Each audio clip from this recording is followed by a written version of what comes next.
Chance আছে, please কিছু করেন। আমি থাকি, আপনারা চলে গেলে আব্বু আর কি করবেন, আমি থাকি, প্লিজ প্লিজ। সত্যি খুব ইমোশনাল একটা জায়গা তুমি চরিত্রায়ন করার চেষ্টা করেছো, তুমি নিজেও ইমোশনাল হয়ে গেছিলে। মাছের ভাত আমি কেন খাবো? আমার পছন্দ তাই বলে কি আমি খাইতে হবে? আমি তো খাই, তুই খা না। তোকে কতদিন রান্না করে খাওয়াই না, খা। এখন কি আর ছোট আছি যে তোর সাথে মাছের মাথা নিয়ে কাড়াকাড়ি করবো? তুই খা, তুই খা। আরে আমি আবার রান্না করে নিবো, খা না, এত কথা বলিস কেন? আরেকটু বেশি এক্সপেক্ট করেছিলাম, আরেকটু ইনডেপথ হলে ভালো হতো। তোর বাসায় তুই ট্যাকেল দিবি, আর আমি, তুষার, তারপর সুরাইয়া সবাই মিলে যায় তোর বাসা থেকে কিন্তু মুরগি চুরি করে কিন্তু আমরা রান্না করে খাবো। ওয়েলকাম করছি নূপুরকে। আমার favourite person, my favourite person is my dad. I love my dad. পুরো ওয়ার্ল্ডে সবচেয়ে বেশি ভালোবাসে বাবা আমাকে, আমার বড় দুই ভাইয়ার থেকেও বেশি। তোদের থেকে আমার বাবার ডিফারেন্স হচ্ছে, তোদেরকে বকা দেয়, রাইট? বলছিস না কালকে রেজাল্ট খারাপ করছিস দেখে বকা দিছে। আমার বাবা আমার কোনোদিন বকাই দেয় নাই, অ্যাটলিস্ট পরীক্ষার পরে দেয়নি। পরীক্ষার আগে অনেক বলছে নুপুর পড়তে বসো পড়তে বসো, কিন্তু যখনই রেজাল্ট আসবে তার আগের দিন আব্বুর কাছে যে আমি হাত দিই, আব্বু আমাকে কিছু একটা ম্যাজিক্যাল কিছু বলে অ্যান্ড সব ঠিক হয়ে যায়। কি হয়েছে এবার জানিস? জিএসসি পরীক্ষায় বাবা বলেছিল যে আমি যদি পরীক্ষায় ভালো রেজাল্ট করি তাহলে আমাকে পিসি কিনে দেবে। তো আমার মনে হচ্ছিল রেজাল্ট খুব একটা ভালো হবে না। তো রেজাল্ট পরের দিন আমি আগের দিন ঘুমিয়েছিলাম, ঘুম থেকে উঠে দেখি আমার রুমে পিসি চলে আসছে। আমি অবাক হয়ে গেছি, আব্বুর কাছে গেছি, আব্বু কী ব্যাপার, এটা কেন করলা? তুমি তো বলছো রেজাল্ট দিবে তারপরে কিনে দিবে। বাবা বললো যে তোমাকে এই কথাটা বলছিলাম কারণ হচ্ছে যেন তুমি ভালো মতো পড়ো, এখন তো পরীক্ষা শেষ, সো এখন তো তোমার হাতে আর কিছু নাই, সো আর এই গিফটটা যেহেতু তুমি চেয়েছো আমাকে, আমি কেন দিব না? So that's my dad, my Superman. Even আমি তো এমন কোনো রাত নাই যে রাত্রে হচ্ছে গিয়ে মনে কর আব্বুরে গুড নাইট না বলে হাগ না করে ঘুমাতে গেছি, আমার মনেই পড়ে না। আমি বাবার সাথে ঘুমাতেই পারবো না।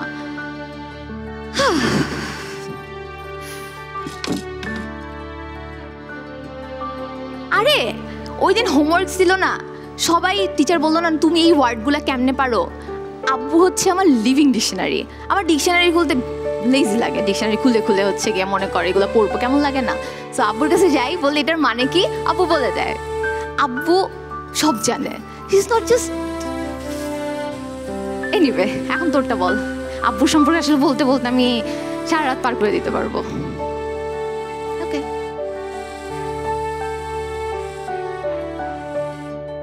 আব্বু, আব্বু, আব্বু প্লিজ উঠো না। ওরা বলতেছে যে আইসিইউ খুলে দিলে তুমি, পুরো মিথ্যা বলতেছে। বলো আব্বু, দেখো আমি এখনো গ্রাজুয়েশন কমপ্লিট করি নাই, তুমি আমার ওই যে মাথায় ক্যাপ পরে দিবে বলেছিলে, তুমি না থাকলে আমি কার সাথে ওই ক্যাপ পরবো বলো? আব্বু, ও আব্বু প্লিজ উঠো না, আমি এখনো বড় হয়ে উঠিনি, আমার বয়স অনেক বেড়েছে ঠিকই, তোমার ছাড়া আমি এখনো কিছু চিন্তা করতে পারি না। ওরা কি বলে এসব বলো? আমি কি তোমাকে ছাড়া থাকতে পারবো? তুমি আমাকে বলেও যাও নাই যে তুমি চলে যাবা, আমাকে কিছু একটা বলে যাও। বাবা প্লিজ বাবা, আই কান্ট লিভ। আমি এখনো, আমি কিভাবে থাকবো তোমাকে যারা, একটু বোঝার চেষ্টা করো। তুমি যাইতে পারো না এইভাবে, না। আমি বড় হব, আমি অনেক টাকা কামাবো, তুমি দেখবে আমাদের ড্রিম। তুমি আমাকে এভাবে রেখে চলে যাচ্ছ।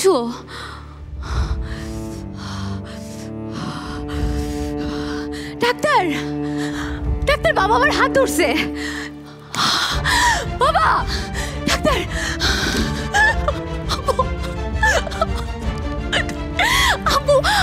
আব্বুর এখনো চান্স আছে, প্লিজ কিছু করেন।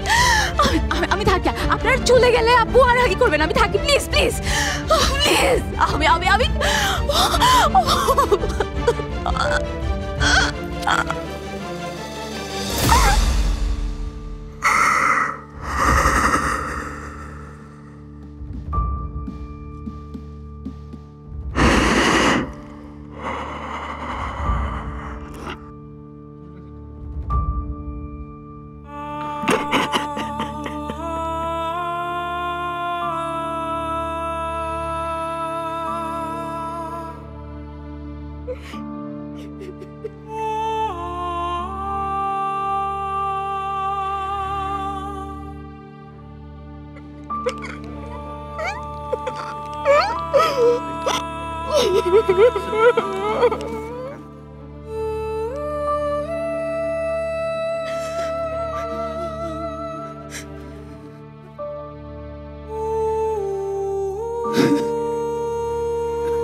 সত্যি খুব ইমোশনাল একটা জায়গা তুমি চরিত্রায়ন করার চেষ্টা করেছো।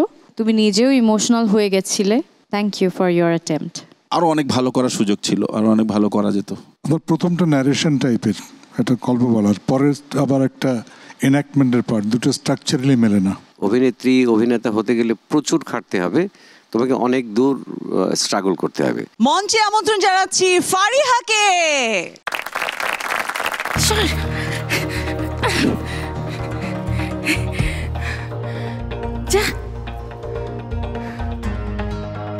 না আমি নিমন্ত্রণ দিব না, আজকে আমার, আমি আগে আসছি।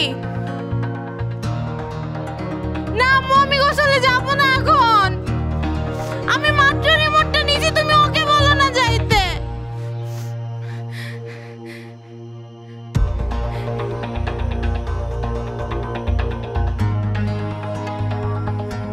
আম্মু ও ছোট বলে কি ও সবসময় যা ইচ্ছা তাই করবে? আমি মাত্র আসছি তো স্কুল থেকে, ওকে বলো না যাইতে।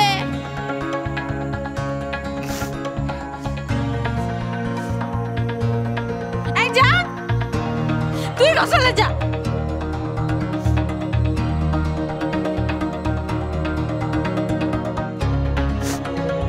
আমি কিন্তু আব্বুকে বলে দিব সব কিছু।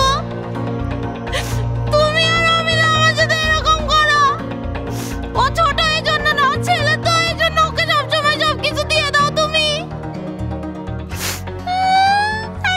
যা, দেখবো না।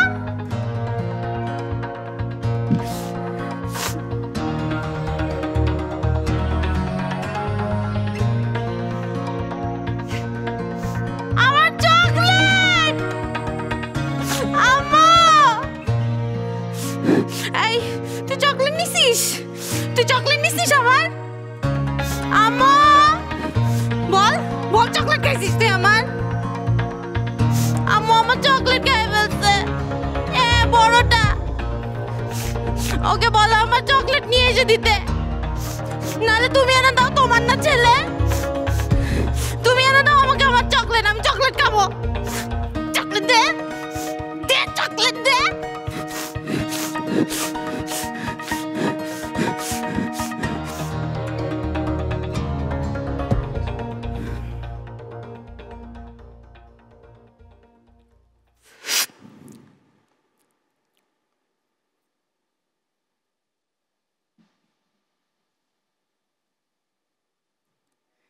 আরে তুই আয় আয় আয়, তুই বলে আসবি না?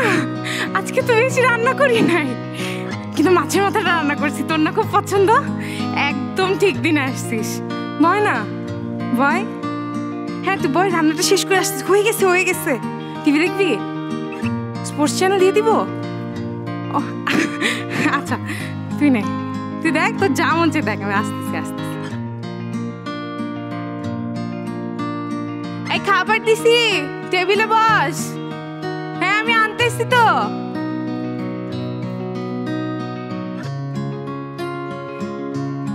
এই নে খা। মাছের মাথা আমি কেন খাবো? আমার পছন্দ তাই বলে কি আমি খাইতে হবে? আমি তো খাই, তুই খা না। তোকে কতদিন রান্না করে খাওয়ায় না? খা। এখন কি আর ছোট আছি যে তোর সাথে মাছের মাথা নিয়ে কাড়াকাড়ি করবো? তুই খা, তুই খা।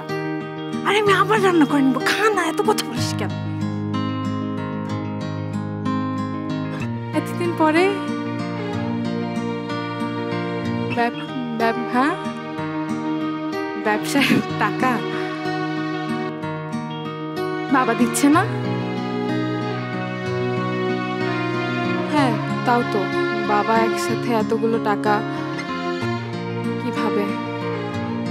আচ্ছা তুই খা, তুই টেনশন করিস না, আমি দেখতেছি তো। হ্যাঁ, আমার বিয়ের কিছু গয়না আছে, আর তো দুলাভাই আমাকে গত মাসে একটা কিনে দিছে, ছোট, কিন্তু ওইটা জমা দিলে কিছু না হলেও 3 লাখ টাকা মতো আসবে। আমার গয়না কেন নিতে পারবি না? আমার যা তা সবই তো তোর। আর যখন বড় ব্যবসা করবি, অনেক টাকা হবে, তখন এগুলো দিয়ে আমাকে আবার দিবি। বেচতে হবে না, বন্ধক রাখ। হ্যাঁ, টাকা হলে ফেরত দিব তো। না, তুই ছাড়া আমার আর কে আছে বল? কে আছে তুই ছাড়া আমার? খা খা, ডাল দিয়ে একটু খা। আরো ভালো করার অনেক জায়গা ছিল। Attempt was good. আরেকটু বেশি এক্সপেক্ট করেছিলাম। আরেকটু ইন ডেপথ হলে ভালো হতো, আর ইমোশনালি কানেক্ট করতে পারলে ভালো হতো। Good attempt, thank you. তোমার মধ্যে সম্ভাবনা আছে, তুমি যদি চেষ্টা করো তুমি ভালো করবে। দর্শক, আমাদের এবারের সবশেষ প্রতিযোগী হচ্ছে সঞ্জিদা।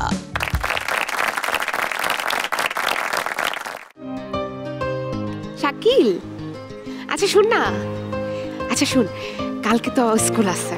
হ্যাঁ, তো শোন, কালকে তো ধরা খাইছি, দেখছিলি স্কুল পালাইতে যায় হেড স্যারের কাছে, শুধু আব্বুর কারণে ছাড় দিয়ে দিছে। কিন্তু কালকে কিন্তু আমরা পালাচ্ছি আবার, এটা কিন্তু মাথায় থাকতে হবে। হ্যাঁ, কারণ হচ্ছে কালকে আমি হচ্ছে মাধবকুণ্ড লেকে যাব। হ্যাঁ, আমি বাসা থেকে নুডলস রান্না করে নিয়ে আসবো তোদের জন্য। যা, আম্মুকে আমরা বলবো যে আমরা ক্লাস টাস করে তারপরে যে কোচিং করে আসছি। আগামী সপ্তাহে মনে আছে তো তোর? কি করবি তুই? তোর বাসায় তুই ট্যাকেল দিবি, আর আমি, তুষার, তারপর সুরাইয়া সবাই মিলে যায় তোর বাসা থেকে কিন্তু মুরগি চুরি করে কিন্তু আমরা রান্না করে খাবো। এর জন্য মাথায় থাকি। কি অবস্থা তোর? কেমন আছিস? আমার এই তো চলতেছে, যেমন যেখানে জীবন, ব্যস্ততা, কাজকর্ম সবকিছু মিলেই। কাজ ছাড়া বেরিয়ে হই না বাসা থেকে। মনে হয় যে সারাদিন কাজ করলাম, অনেক ক্লান্ত। ছুটি যখনই পাই তখনই মনে হয় যে সারাদিন একটু বাসায় রেস্ট করি, অথবা ফ্যামিলিকে টাইম দিই, আম্মুকে একটু হেল্প করি, এই তো। আর তাছাড়া আম্মুর শরীরটাও ভালো না, তাই আম্মুকে রেখো কোথাও যেতে ইচ্ছে করে না রে। বাসায় আসিস ইনশাল্লাহ, বসে অনেক গল্প হবে, অনেক কথা হবে। তোমার চরিত্রটা আসলে কি বড় হওয়ার পরে কিছুই বোঝা যায়নি। অনেক কিছু মাথায় রাখতে হয় অ্যাক্টিং করার সময়। যে জিনিসটা ইন্টারেস্টিং লেগেছে সেটা হচ্ছে যে তুমি 2টা ফোন ব্যবহার করে 2 ইসের ব্যবহার সময়টা বোঝানোর চেষ্টা করছো। It's good idea. আমরা ওদের কাছ থেকে অনেক ভালো কিছু পাবো বলে আমার বিশ্বাস। সবার জন্য শুভকামনা। গাজী গ্যাস স্টোভ রান্নায় আনে শিল্পের ছোঁয়া।